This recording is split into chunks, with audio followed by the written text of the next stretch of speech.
You're listening to the Wired for Impact podcast. I'm here with my man, Nick Hutchison. How are you doing, Nick? Peter, there's no place I'd rather be. I'm excited for our conversation, and I can tell we're cut from the same cloth. Yeah, we've had the pleasure of getting to know each other a little bit offline, and it's funny how similar our paths have been and our interests. And a lot of that goes to books and how books have affected us and lifted us up or been the answer when we've needed it. I've loved a lot of your sayings that you have. It's like, yeah, cut from the same cloth for sure. But first and foremost, welcome to the call, Nick. I'm really grateful that your sister reached out and connected us too, and looking forward to an awesome conversation. Yeah, I'm grateful too. Gratitude is a great place to start. I mean, it's been a pillar of my life over the last 10 years and something that I practice on a daily basis. So yeah, it's a great place to start. I'm grateful for you as well. Thank you, man. Thank you, brother. Appreciate that. So you are in the book business. You're in or I should say, the business of helping other authors and sharing and passing on the wisdom of other authors, which I think is such a beautiful business model. And congratulations on your success and helping, spread these amazing ideas. We are in an information age, and it's a very powerful thing that you're up to, which is very cool. How did you get into it? What was the inspiration for you to get started with this? Well, once I started sharing the books that I was reading online, I started to connect with a lot of like-minded people. And so the audiences on social media started to grow. And the first successful form of monetization for my business happened because authors started to reach out and say, "Hey, Nick, your audience is my target reader. You're reviewing books. I'd love to pay you to review mine." And I was like, whoa, I could get paid to read books. That's pretty cool. And, I was reading a lot of books about business and personal development, and you're taught as a small business owner to follow up with clients and say, "Hey, is there anything else that I can help with related to book PR, book marketing, podcasting, anything in between?" Because I wanted to do this full time. I was working a full-time sales job at the time that was not in the book industry, but I wanted my little side hustle of BookThinkers to become a full-time job. So that's really how it went from an interest into a business. And from there, over the last few years, we've grown to a full-time team of 10, believe it or not. And we work with hundreds of authors a year. So it's been a really fun journey. And most of what I've tried to do has failed.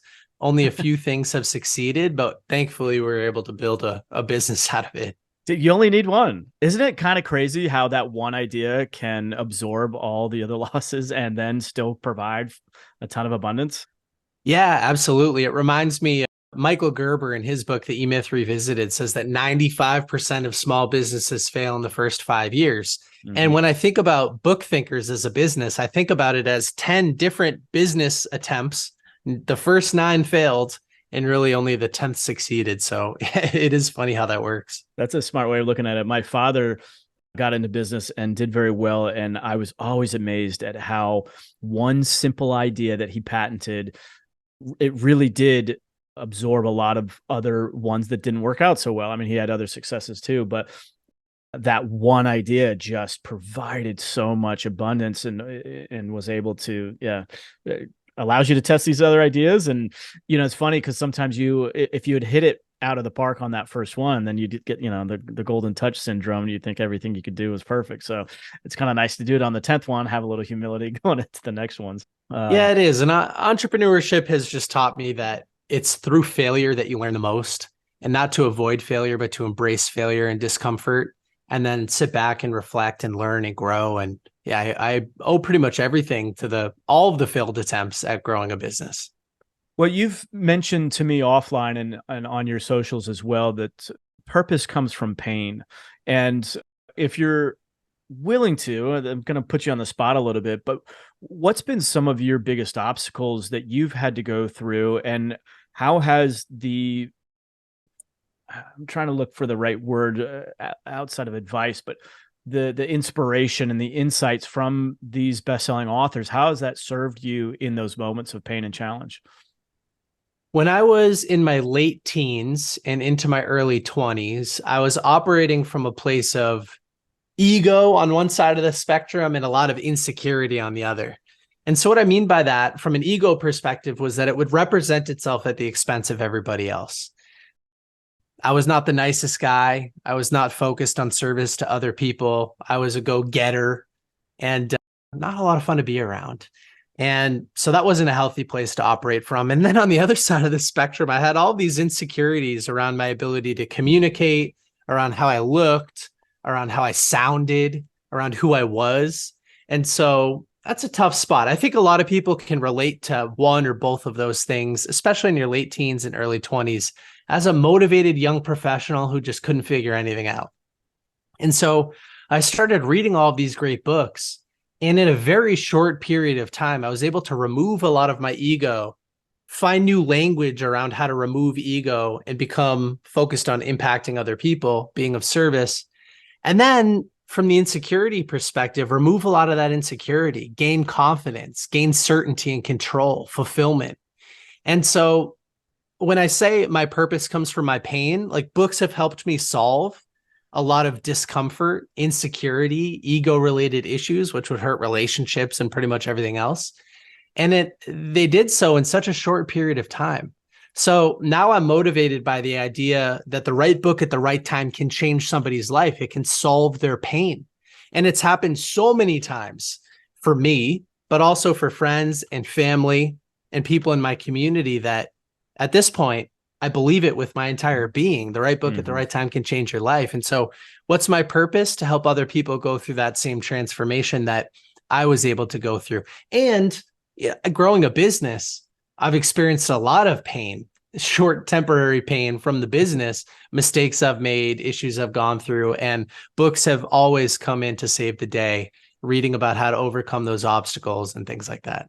Is that typically your first, your default mechanism? And when you hit an obstacle, like, oh, let me search my bookshelf to find an answer here? Or do you seek out mentors, or what's your process for getting unstuck? Yeah, a little bit of all of those things. What's great about a book is that oftentimes they condense decades, literally decades of lived experience of overcoming obstacles into days. And so if you can find a book that focuses on the specific problem that you're trying to solve, there's a great chance that that person overcame it and they could teach you how to overcome it too. I think the same thing with mentorship. I think books are a form of mentorship for me, but in terms of in-person mentorship, same thing. If somebody's developed a relationship with me over the years, they kind of understand who I am, what I'm trying to do, the problems I'm facing, and they can make recommendations for me, then there's a good chance that it'll work out. Especially if your mentor has done what you want to do, and here's the focus point, and they've helped other people get from where you are to where you want to go. So it's not enough, I think, just for them to have done it, but a good mentor knows how to help other people do it too. That's a very key insight. One thing that I would add to that as well, in my personal experience, is that sometimes you can find a mentor that is where you're at, has helped other people like yourself get there, but may go about doing it in a certain style or a certain methodology that is not overlapping your personality type. And I've made that mistake a couple of times where I find a mentor that I think is going to help me get from point A to point B. And it's like, they check off all the boxes. And then I get, a third into the mentorship. And I'm just like, oh, I just don't think like them. I don't approach like them. I've actually gone through this relatively recently where I've gotten some financial coaching, and the methodology that this one mentor applied, I thought was going to be supplemental and complementary to the way that I went about it. And I was like, oh, his strength is my weakness, right? So that's going to pair well together. And man, it just is laborious getting into it because he's so, meticulous and fine-tuned. And I'm more of a macro guy, and like, throw me in the deep end, I'll figure out how to swim. And it's so funny because I spent a lot of money on that mentorship. Meanwhile, I finally reached out to another friend of mine who's doing the same thing, but he's so unorthodox. But dude, I learned more in a lunch with him than I have with thousands of dollars with this other mentor. Not to say that I haven't gotten good value out of it, because it has actually helped me get more meticulous and more disciplined, et cetera. So there has been value in it, but it's been a real struggle. So I'd add that to that as well. Yeah, it makes sense. And that happens with books as well. I mean, oftentimes I'll read something from somebody that I disagree with, and I didn't realize I disagreed with them or that they went about life in a different way or from a different perspective until you dive in. But yeah, same kind of thing happens. Yeah. What's been one of the biggest books that's influenced you the most? I'm sure you get that Oh, question I quite a mean, bit. yeah, there are so many. I'll mention one that I read last year, which had a tremendous impact on my business and my confidence as a business person, allowed us to scale tremendously within the course of just the first few months after reading it. And that was $100 million Offers by Alex Hormozy. Alex writes at a third grade, maybe fifth grade reading level, which is really cool because he's a very successful business person, but he's taking these complex subjects and distilling them down into like no nonsense, very easy to understand and implement frameworks, exercises, concepts. And so I read that book, and after going through all of the exercises and frameworks and stuff, I built a new service for my company that was 5 to 10 times bigger on an average deal size than anything I was currently offering. And I started to sell it like crazy and provide value and hear feedback from my customers. Hey, this is underpriced. Like, what a cool place to be. And it was all because of that book. And so that book allowed me to hire more people, grow my team, service more people at a bigger level. And when you think about what kind of an impact a book can have, I mean, it's been hundreds of thousands of dollars in the last year and a half of additional revenue because of a book, a $20 book. I mean, it doesn't get any crazier than that. So yeah, I owe a lot to Alex, and that's one of the best books I've read in a few years. I have it. I haven't gone through it just yet, but man, it's been making the rounds. I see it. Obviously, he's crushing it right now on the social game, and he's got a book launch, and he's done very well with that. I've seen him everywhere. You can't log into anything these Yeah. days and not see him if you're an entrepreneur anyway. But yeah, that's awesome. Would you mind sharing like what was one of the lessons that you got out of that helped you scale? Oh yeah, I don't mind at all. So Alex teaches a value equation. And in this value equation, there are four different variables. And one of the variables was like the perceived likelihood of achievement. And so if you could essentially build a guarantee around your offer that increases the likelihood of achievement, and that can happen a few different ways. And if you combine all of them, it's great. It can happen through testimonials. It can happen through money back guarantees. It can happen through providing data and more certainty around your offer, but just like the exercises around building a new offer, I think, and then incorporating everything around offer structure, like it was just home run after home run. I'll give a more concrete example. There was in the offer creation section or the service creation section, he gave an example. He said something like, spend 60 seconds and write down every single way that you think you could position selling a brick. So you go through and you write for 60 seconds. A lot of normal things come to mind. And then he says, well, it's all about the questions that you're asking yourself. What if the bricks came in any size? And then all of a sudden you're thinking about huge bricks, and all of a sudden these different service ideas come up. And then he's like, well, what if they came in different colors and different materials? And now all of a sudden you have all these other service ideas that you can come up with. And so he tries to get you to do the same thing with the services that you offer. Get outside of your own thinking, get outside of the box, ask yourself some different and creative questions. And so that's what I did to come up with some of the new services that BookThinkers offers. And then you go through kind of the like, how do you increase perceived likelihood of achievement? How do you build a guarantee that makes sense? How do you increase speed of delivery? And so all of these things became very important in the new service that I was building. And it just, like I said, it just helped us grow so much. That's awesome. That's awesome. Are most and or all the books that you read self-help? Is that essentially the niche that you're in? I like to describe them. Yeah, I suppose self-help, personal development, books that can be read and then used to improve your life. And sometimes that does come in the form of fiction or business parables, spirituality, philosophy. But a lot of the books that I read are sort of, they're on communication, sales, marketing, business, fitness, mental and emotional health, things like that. Have you read books in the relationship niche? A little bit, yeah. I read The 5 Love Languages. That was a great book. Yep. But I haven't read a ton in the relationship niche. It's been an interesting aggregate to business development, because obviously business Mm. really is relationships, and understanding how men and women see the world differently. I find it is very helpful in the business world as well, not to mention better understanding oneself. You're a pretty young guy. If you don't mind me asking, how old are you, or at least what range are you?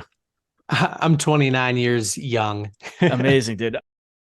It's really cool to see yourself at your age, crushing it like this. It's really inspirational. I think a Thank you. lot of younger people today, I think, face a lot of headwinds.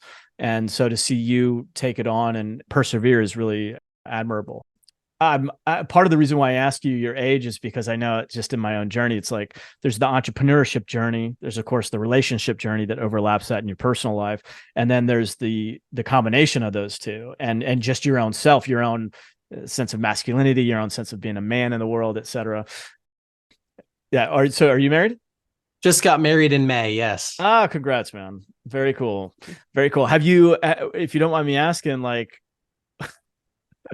this might take the podcast in a totally different direction, but I don't like, mind. Whatever you're going to ask, I don't mind. We'll see where well, it goes. it's kind of an interesting, relationships tend to be the source of our greatest joys and our greatest pains. And there's a lot of books on relationships. So I just was curious if you had delved into any authors' worlds in that regard, the David Datas, or, there's King Warrior Magician Lover, which was a very powerful book in my experience, which is the four masculine archetypes. Do you do offline stuff as well, workshops and conferences and that, or are you really just focused with books? Well, I'm very focused with books. I've done some offline stuff. I've attended a dozen different types of conferences over the years, workshops, things like that. As far as my relationship goes, we do have a lot of open discussion. I mean, anything goes. I remember one time we were driving from Massachusetts down to Florida, and we had a ton of time in the car together, and we listened on Audible to the Five Love Languages. Mm. And throughout the course of listening to that book, I don't remember how long the audiobook is. Let's just say it was 10 hours. We probably took all 20 hours of that drive to listen to it, because we would stop, pause, have discussion, learn from each other, go back and forth, argue about things, Yep. find some type of resolution, create boundaries. And all of that discussion was very helpful. And so most people don't take the time to go through a book like that and have a discussion with their significant other. But I thought it was incredibly important. And, I mentioned the pain that I went through late teens, early 20s. A lot of the ego related issues that I had represented themselves as destructive behaviors in relationships. And so Mm-hmm. I was not a lot of fun to be around if you're dating me in my late teens or early 20s. But a lot of the experiences that I had kind of created the person that I am today, which is, somebody who's capable of being in a mature relationship and capable of, expressing love and all these types of things. Yeah, you seem mature beyond your years a little bit. I know in the dating world that there's a lot of people that have read, do you know Neil Strauss's books? I've The heard the game. Yeah. I've heard a lot of these things. I haven't participated in any of those groups. I have a friend actually who was like part of a mastermind of 40 people that would go around to different cities and like go out and use pickup lines or like try to like conquer fears and stuff. So I haven't been in that space, but I'm a little familiar with it, I think. Yeah. It's interesting. It's very interesting. The fundamentals that he talks about. I've read them out of curiosity. Part of me, the reason was because they were getting results, and so I'm like, if they're getting results, it's because women are responding to this stuff. Now, I think a lot of the stuff can be a little bit, or I should say a lot of it, surface level. And I think a lot of men were applying these tactics as a tactic as opposed to authentic. And I was like, I depart from that. However, the tactics were getting results, and I was more curious in the principles. And so, but he came out with some very interesting follow-up books to the game. He came up with one called The Truth, where he talks about how he the sort of the bottomless pit that the game took him into, which was a fascinating book. And it really, honestly, that had a pretty profound impact on me. But there's been some other relationship books, The Way the Superior Man. I don't know if you've read that one yet or not. No, but I have a copy because it looks like a good book for me, but I haven't read it yet. It's it's about masculinity. It's by David Data, and it's so good that women read it and better understand themselves because they're looking at femininity through the eyes of a masculine lens. And it's also one of those books that you can kind of just pick up and open to any random page, and there's the chapters are not, you don't have to read them sequentially. Very interesting book. So let's shift the conversation a little bit into actually serving authors, which is what your business does. What do you do to help authors promote their work, to perhaps clarify a message, et cetera? Like, walk us through who your ideal customer is and how you help them. My ideal customer is a mission-driven author, meaning they want to create an impact for their target reader. Like the book is meant to be read and implemented to create the desired behavior change that they're promising. So a mission-driven personal development style author who also has complementary products and services attached to their book. Because oftentimes books, they're hard to sell and they don't generate a lot of money. There's not a lot of margin on there. But if the book leads to courses, coaching, consulting, some other type of business, then they're a good fit for our services. So there are three main services that we offer, and then a few other complementary ones. Number one is short form video production. So I'll actually help an author turn their physical book into 50 to 100 pieces of short form video content for social media. We fly out to the author. We bring the lights, the cameras, the hooks, like ways to start their videos to capture attention. We do a book map for them. So we pull out every single piece of high quality standalone content that's in the book so that they can create a unique video for each one and provide genuine value to their audience on social media. And then if we want to attach a call to action that points back towards the complementary products and services they offer, then that's how they get the ROI from the content that we create. Mm-hmm. And everything else is a bonus. I mean, viral moments, getting on additional podcasts, selling books, selling courses, things like that. That's all a bonus. More social media followers. And I used to shy away from this world of social media a little bit. I was never much of a social media guy growing up. I mean, when I was growing up, that's when all of these social platforms kind of came into existence and started to take over. So I've been around for a little while and was always kind of timid using them. But I believe that if we want to have the biggest impact possible, we know that billions of people are using these platforms on a monthly basis. And so your target reader, your target course, attendee or whatever, like these people are on social media. So you might as well go out there and fight the good fight and try to make your followers' social media feed a better, more constructive, more positive place. So I'll be a little bit more brief on the other two services, but we offer podcast booking. So we'll place authors on shows to talk about their books and their services. And the reason that we do that is because we host a podcast. Like I mentioned, we've interviewed guys like Alex Hormozy and other people, and we get hit up by PR companies, publishers, publicists, authors every day. And their pitches are always, like we talked about relationships, they're always transactional. They're not relationship based. And so we sort of have a relationship based podcast agency where we get to know the host of each show. We go through a discovery process to learn more about their ideal guest. And then we'll only make a pitch if it makes sense, not just send somebody's profile to 1,000 email addresses. Mm-hmm. And the last thing that we do, book reviews. So we have an audience of about 150,000 on Instagram. It does 1 million impressions a month organically. And the only reason people follow us, at least most people, they're looking for a new book that can help them close the gap between where they are and where they want to go in life.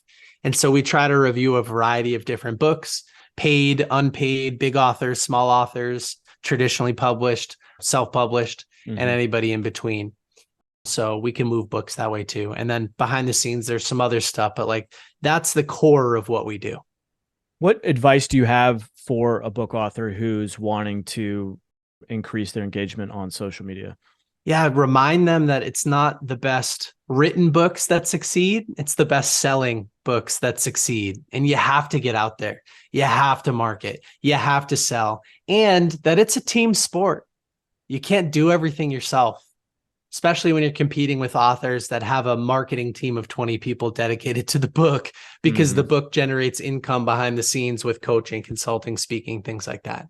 So yeah, I think you've got to get a team behind you. You've got to be present on social media every single day. You've got to network and connect with podcasters like you. And your target audience is sitting in somebody else's follower base. And so if you can get in front of them by either paying an influencer, a bookstagrammer, podcasting with somebody, like borrow the credibility of other people who have it. And that's a way to sort of shortcut that process, jump the line. And if you believe that your book has the power to change somebody's life, then it's all worth it. And sometimes that reader wants more from you. So I think it doesn't need to be salesy or gimmicky to generate a course, or to list yourself as a keynote speaker, or to consult for people, like Neil and those other people do, because you're trying to drive a result and people are willing to pay for the result. It's not your money, it's their money. And sometimes we assume a certain amount of money means a certain thing to certain people. And it's like, it's not your money, it's their money. Like if it's painful enough for them to pay to solve the problem, they're going to pay to solve the problem, and it's going to be worth every single penny to them. You're channeling some Kiyosaki maxims. We talked about Rich Dad, Poor Dad, and he often talks about, he sort of brags that he's not the best author, but he's the best selling author. And he's certainly crushed it in that space. You and I both share the Rich Dad, Poor Dad as one of our initial books that have, inspired us to look at the world through a different lens and to pursue a different path. What has that book meant to you? And have you had a chance to have him on your podcast yet? Nope, I haven't had him on the podcast yet. I don't know how much I love Robert Kiyosaki, but I do love Rich Dad, Poor Dad. Yeah. So Rich Dad, Poor Dad meant a lot to me. I mean, it was the first book that I read in this journey. It was 200 pages. The font was a decent size. I had aha moment after aha moment. Yeah. He kept me in there until the very end. And as a result of reading that book, I've now read hundreds and hundreds of other books that maybe I wouldn't have otherwise gotten to if I didn't read that book first. Rich Dad, Poor Dad has sold over 30 million copies. That's incredible. And although I haven't had Robert on the podcast, I did speak to Sharon Lechter. Sharon Lechter was the original co-author of Rich Dad, Poor Dad. There's been legal battles. Who knows? I mean, only Robert's name is on the book these days, but the original one said with Sharon Lechter on them. And I remember telling Sharon about my journey. And I said, thank you for writing the book. And she said, don't thank me, thank yourself. 30 million people have read that book. And in fact, like, I know my copy has been read by 5 or 6 different people, so it's many more than that. But what percentage of people actually took action on the book and used it to change their life? And so she said, don't thank me, pat yourself on the back. So yeah, just a fun side story. Yeah. When I read that book, literally within months of reading that book, I up and moved out of the Midwest down to Florida to get involved in real estate. And my then wife and I did real estate investing for the next 6-7 years. And yeah, it profoundly changed the trajectory of my life. And it really helped me. It put a definition on some things that were intuitive, but they weren't objective yet. His ability to identify a financial freedom and to achieve financial freedom through passive income and to have assets that produce passive income. It was like, it just made so much sense. And it really, yeah, like you're same experience as you, aha after aha. Those are the kind of books that I love, because it really, it's almost obvious, but you don't see it until someone shares it with you, which is very cool. Yeah. And just like you, I got into real estate as a side hustle. So I'm the part owner of 2 multifamilies that are local to me.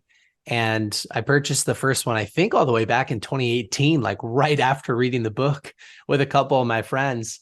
And I've been earning money on a quarterly basis ever since then without lifting a finger. Like, how cool is that? The book actually works. Yeah. And, I'll say for me, I haven't fully dedicated myself to real estate investing yet. I think maybe I will later in the future. But just owning property, being an investor, has opened so many doors from a networking perspective that it's like that book has paid for itself thousands of times over just through the people I've met and having common language. his follow-up book, Cash Flow Quadrant, was maybe even more powerful for me. And then a lot of the other books in the series, there's a lot of regurgitation and a lot of similar stuff, which, again, it goes back to him being a best-selling author and content producer. Have you played the Cash Flow game by any chance?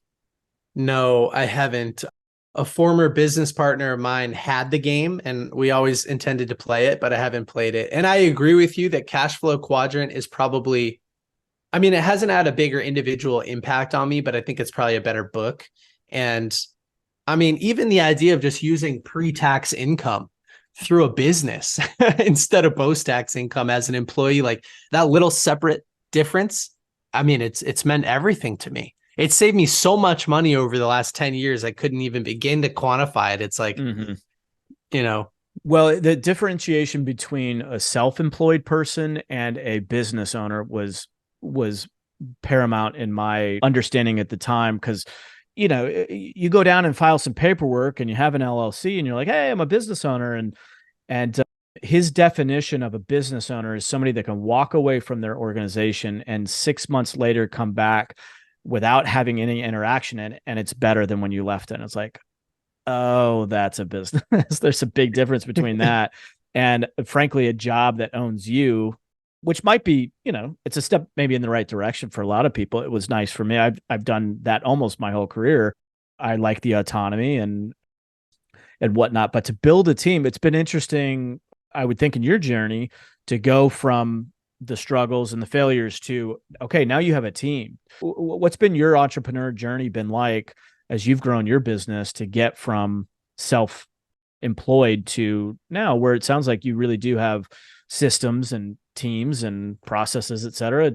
Could you walk away? If we're honest, could you walk away for 6 months and come back and have it be better? There's only one bottleneck that exists in the business today, which is new sales. And we're working on that right now. I took 1 month off after my wedding earlier this year, totally off. And everything worked perfectly except for new sales. So that's the only bottleneck that exists. I think what's been most useful for me is doing an energy audit. So what I've done from time to time is I look back at a week's worth of activity, and this is very easy to do in a Google Calendar. And then you just change the color of events. So you could say, did this bring me energy? Green. Was this neutral? Yellow. Or did this take energy from me, which is red? And cool so idea. as I've worked to like really make sure that I'm energized and showing up the best that I can every single day, using Tim Ferriss's frameworks, I've automated, delegated, or eliminated everything that was lower impact for the business, or that was even neutral or took energy away from me. And I only focus on things that bring me energy. Now, the tough thing for the business is that sales and networking, that's what brings me the most energy. And that's what I've stayed. It's tough to give that up because it brings me so much energy, right? I was just going to ask you, this is the hardest part, I think, for entrepreneurs, because it's like, how much of it is ego? Because I've met so many entrepreneurs who they believe that they are irreplaceable, and not to say that they're not amazing at what they do. And to your point, it's like, I love doing this. I want to wake up and I get energy from this. This is awesome. However, if you get hit by a bus, if you want to get married and take some time off, if you have kids, if whatever, like so many things can happen, you still don't fully have that freedom unless you can walk away. So right. What's been your biggest, I'm going to say, ego growth in your business growth? Well, actually, let me take you back to early college. I ran a house painting business for 2 summers, which included everything from door-to-door selling through hiring my friends, managing work sites, building teams, paying everybody. I found that the hardest thing that my ego was tied to was removing myself completely from managing a work site. And my boss, way back then, like my sales mentor, he said, Nick, the man who can do the work of 5 people, which is what I thought I was, is not as great as the man who can get 5 people to do the work for him. Because that's when you're truly separated from your business. So I've always thought about that. I was 19 and 20 years old when I was running that house painting business. So it's been 10 years since then. And I think about that all the time. So my ego is a little tied to our sales process for sure, but a lot less than it used to be. And earlier this year, we brought on a full-time sales guy in a lead generation role. And he's been shadowing sales calls, so like discovery through close for the last couple of months. And he'll start taking some of those himself pretty soon. And I brought on a sales consultant who, a very successful sales guy in his own right for a local company in Boston. And he wants to start a consultancy, and he's loved BookThinkers ever since day one. So his role is by January to remove me as that bottleneck. And you're right. Like my ego holds me to the process a little bit. It's not always because I think I'm better, but it's because you're right. It brings me energy. Like I genuinely enjoy it. And so what the heck am I going to do if it's fully automated? I mean, I'll be working on the business instead of in it, which is an important differentiation, but That's a big one. Do you know who this guy is? A little bit older, and I haven't seen him on the social medias as much, but do you know a guy named David Finkel by any chance? He was a no. guy that I first came across when I got into real estate investing, and he and his partner Peter Conti were buying apartment complexes and doing some very creative stuff. And I found that his books were some of the most informative books in the real estate investing, like step by step. Here's exactly how you do it. It was super helpful. I went out and went to some of his conferences, and then he sold his portion of the business to his partner and got into business consulting. And he has some of the most simple but powerful, it's like, he calls it level 3 businesses, where you have a startup business where you have, and this is the articulation that he brings that I find fascinating. A level 1 business is you have no control and no freedom, right? That's like a startup business. A level 2 business, which is probably what you're in right now, is where you have control, but you don't have the freedom yet. You're not able to fully walk away for the 6 months like we were talking about. And then he talked about the level 3 business being where you have control and freedom. And that delineation to me is so beautifully profound and simple. And you know, as an entrepreneur, which one you fit in immediately. And his bread and butter is taking that level 2 business, and there's basically 3 levels of a level 2 business, and helping entrepreneurs level up and go to the next levels. And what I find so fascinating is the ego and the psychology of the business owner. It's very difficult for them to go from that level 2 to level 3 because their whole mindset has been, this is my baby. This is me. This is an extension of who I am. And if I replace myself essentially by building in the controls and the processes and the team, et cetera, to replace me, like, what do I do? Who am I outside of that? And he really serves these beautifully wired for impact, little plug for my own show, type entrepreneurs who finally get beyond themselves to go, you know what, I'm in a really cool opportunity to have this business really scale because it's not dependent on me. I'm not the bottleneck anymore. And now I can do what I want to do. So you could stay in sales if you wanted to keep doing it, but it's not dependent on you. And then it's like, now they're making real change in the world. Now they're actually, doing charitable things. They're going to Africa. They're building schools. They're giving back. They're rescuing kids. It's like, man, that's pretty profound. That's pretty cool. Anyway, little plug for David Finkel. I haven't spoken to him in a little bit. I need to have him back on the podcast, but yeah, you should look him up. I'll have to. Yeah, I will. I just did. And that's exactly where I'm at. Yeah. Level 2 business. And the goal would be by January to be at least a little bit closer to that level 3. And I'll give you another example of where I failed. For years, I was unwilling to let anybody else into our Instagram account. I just needed to control every aspect of it. And there was a lot of ego in there. And there was also some fear that somebody else would get in and mess things up. And Instagram was where we do a lot of prospecting, a lot of selling. It's the lifeblood of my business, 1 million impressions a month.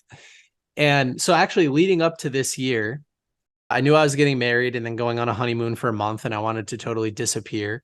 And so I hired somebody else in the book space who was building an account that rivaled BookThinkers, but didn't at the time, and we're going to build this for him, but didn't have the business chops to do it full time. So he was employed somewhere else. There wasn't a lot of overlap between his full-time role and the book space that he wanted to be in. So I hired him on a part-time basis at first. And I said, hey, I want to totally offload my entire account to you. I want you to come in, act as BookThinkers, and you need to help me develop a content schedule and hold me accountable to developing all of this content, 5-6 weeks worth of content in advance. And the test run will be, I'm going to leave for a month and you run the whole account. And what's so funny, and this is a great lesson for everybody, is that in the first month, just by him doing the editing, which I thought I was the best at, and him developing the copy, which I thought I was the best at, and him posting consistently, which I thought I was the best at, he doubled our impressions in the first month. Wow. And it didn't cost me that much, especially because I bought back a ton of my time. Right. I outsourced for a fraction of my hourly rate or the business's hourly rate. So that's one thing I just wanted to mention as a testimony to exactly what you're talking about. Buying back my time has been extremely valuable in that way. Mm-hmm. Mm-hmm. I'm curious how you got to that point where you were able to let that go. Like what was that process for you when you're creating the content? What advice do you have for somebody that is in, I wrestled with that because I have let go, or what feels like letting go. And then the brand message doesn't feel consistent, doesn't feel like what I want to put out there. Your Instagram is phenomenal. Like whoever's your team is doing a phenomenal job. It's beautiful. It's cohesive. There's real brand clarity and alignment with your message, et cetera. And there's consistency so that people can know what to expect. How did you get to that from where you were just doing it yourself? When you started to let go, did it feel like it was still your brand? Did it feel like it was your look and feel? Did you kind of have to let go of that and let it evolve organically? What was that process like? There were a bunch of steps along the way. Earlier this year, I was fortunate enough to spend a day with Lewis Howes, and Lewis was awesome. He's exactly who you'd want him to be. He's a podcaster, author, hosts conferences, but he's a good person. And he just said, hey, like, let's do an interview for my book. If you want to spend a day with me in LA, why don't you come out and bring your team? So I brought a few people from my team, and he spent like half of a day just breaking down the BookThinkers business and making a bunch of recommendations. And I remember, and I'll go back to his lesson in a minute, but I remember being in the car that evening with kind of like our ops guy, Luke. And I was just telling Luke, I said, it's very clear to me right now that I am not the best person to manage our social media accounts anymore. In fact, maybe a couple of years from now, my face isn't even on there. Like, how scary of a thought is that? Because I'm every piece of content right now, but if I truly want to scale this thing, I don't need to be. And I just remember thinking like, we've got to outsource this to somebody else. And it took me a few months, but we got there. So what did Lewis tell me? I realized that Lewis has like 25 people on his team that manage all of the socials, that edit all of the content, that help him amplify his voice. And that content is a team sport. Just like I was talking about, being an author is a team sport. So is content, podcasting, distribution. And on top of that, what I think I realized was that one of those complementary services that BookThinkers offers is social media management. Like, we manage other people's voices, and like my team does a great job at managing other people's voices, posting content, editing content, creating copy, responding to comments and stuff. And I didn't trust them to do it for me, which was so goofy. So, just like all of those little inputs over time allowed me to let go. And once I let go, huge weight off my shoulders and better performance. So it's one of those things that like in hindsight, I wish I did it so much sooner. How does your team do another channel in that other channel's voice?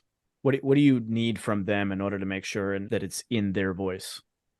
Our social media manager for an author would read their book and then really start to understand their content, listen to a bunch of podcasts that they've been on, Then they have an intro call with the author and talk a little bit about what that process looks like. Like, how do you create captions? What's your voice sound like? What are the do's? What are the don'ts? You know, as far as the don'ts are concerned, that's really important because we never want to misrepresent somebody. And then I think for a couple of weeks, it's a very interactive process. The first couple of weeks, every time a post goes up, let's get on the phone and talk about it. Does it sound like it's you? You know, does it sound like something that you'd say? And as far as being inauthentic is concerned, like, we do our best to avoid that. We try to amplify the author's message. I mean, what I realized was that I thought it was going to be inauthentic to let somebody else generate a caption for me in my voice. Right. But what I realized was that creating great copy is different than being authentic. But if you can kind of pair them both together, you can actually amplify your message more effectively. And so my most authentic voice was not necessarily great copy. And so I'm viewing what's happening today as somebody improving my ability to communicate by taking a core message from the piece of video content or from my book review. Like, I'll write up a sample caption, or in a video review, that's literally me speaking, but then they'll create copy based on that. That's a better version of what I was trying to say. The power of editing. Yeah. Yeah, that's interesting. One of the biggest things that authors are seeking to achieve is best-selling status.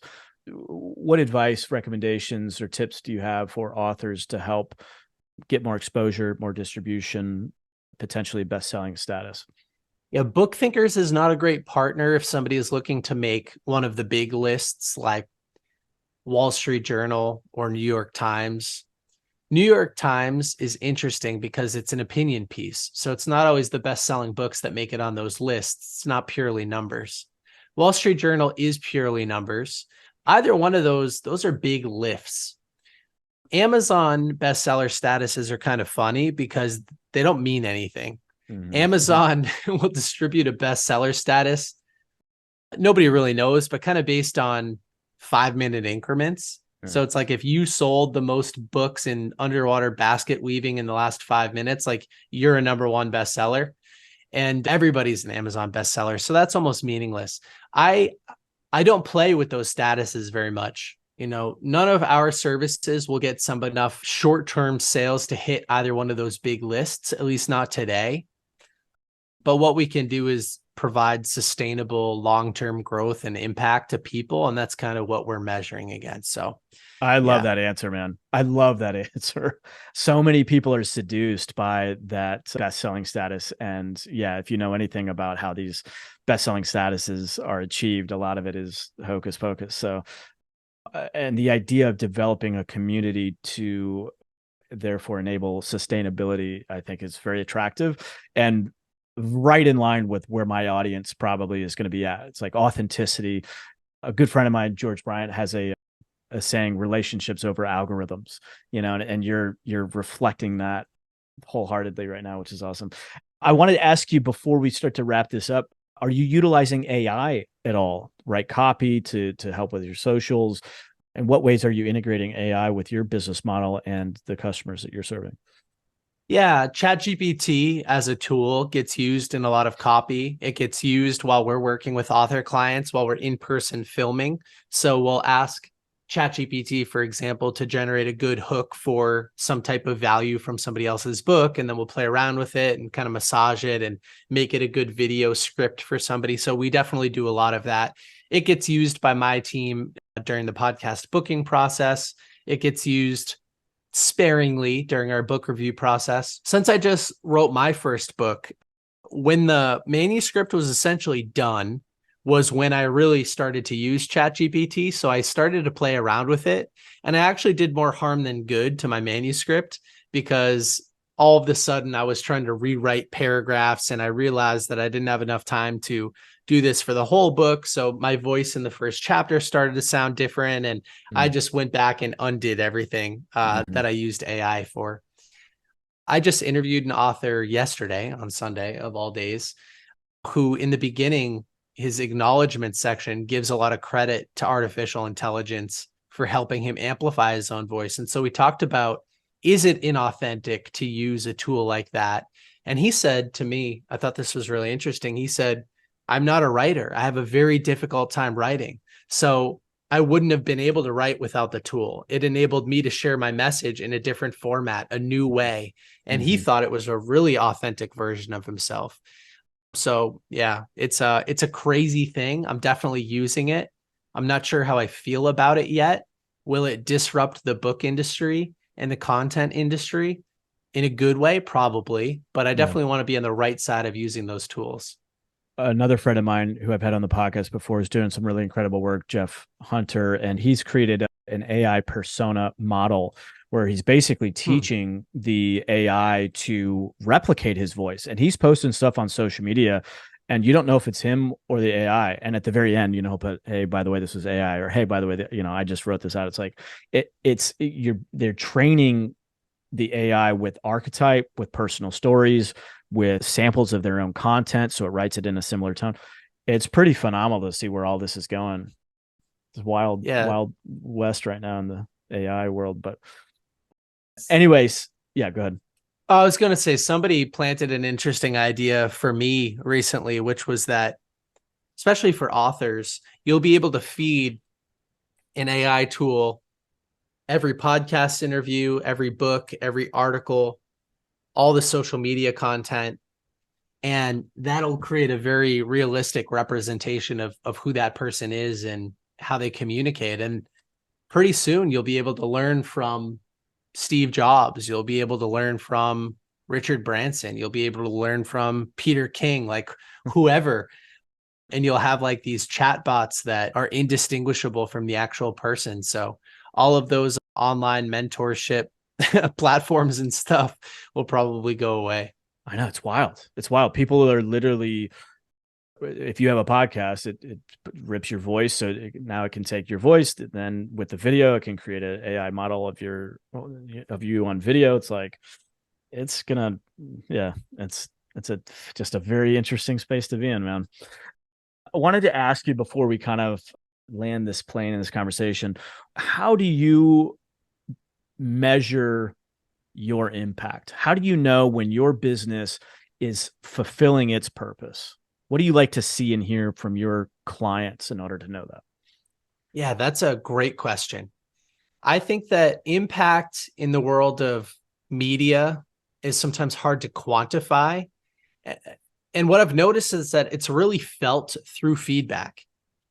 So, how often does one of our clients get a message from their audience about how the book or their podcast has changed that person's life?